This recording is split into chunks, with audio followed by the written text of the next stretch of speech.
ओम श्री रामाय नमः। सुंदरकांड दोहा प्रथम।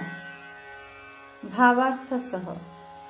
जामवंत के वचन सुहाए, सुनि हनुमंत हृदय अति भाए। तब लगी मोहि परिखेउ तुम भाई, सही दुख कंद मूल फल खाई। जब लगी आऊं सीत ही देखी, होई काजु मोहि हरस विशेषी। यह कही नाई सबनि कहु माथा, चले हरसि अधरि रघुनाथा। सिंधु तीर एक भूधर सुंदर, कौतुक कूदि चढ़े उताऊ पर। बार बार रघुवीर संभारी, तरके पवन तनय बल भारी।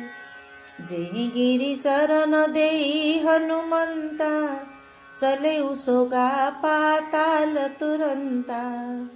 जिमि अमोघ रघुपति करबाना, एहि भांति चले हनुमाना।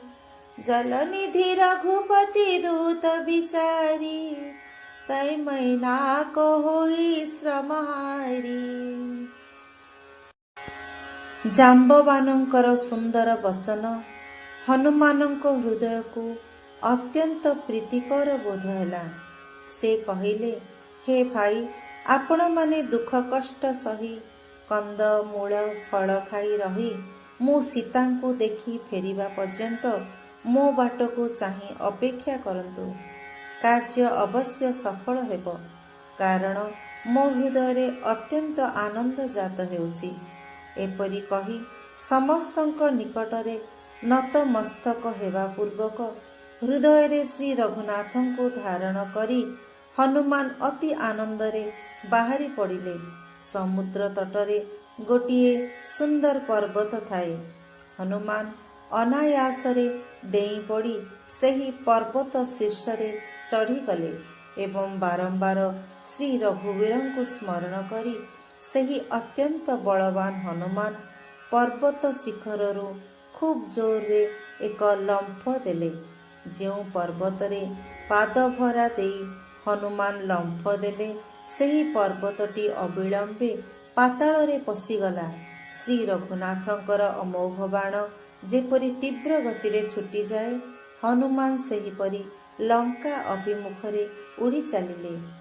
तांकु श्री रघुनाथंकर दूत बोली जानी मैनाक पर्वत को समुद्र कहिले, हे मैनाक, तुमे हनुमानंकर श्रम हरण कर। हनुमान तेहि परसा कर, पुनि किन्ह प्रणाम। राम काजु किन्हे बिनु, मोहि कहाँ विश्राम। हनुमान सेही पर्वत को हाथरे टिके छुई देई प्रणाम करी कहिले, भाई, श्री रामंक कार्य शेष न करी मु केउठी विश्राम नहीं पारुछि। मंगल भवन अमंगल हारी, द्रवौ सदशरथ जिर बिहारी। श्री राम जय जय राम, राम लखन सिया सुंदर श्याम। श्यावर रामचंद्र की जय, पवन सुत हनुमान की जय।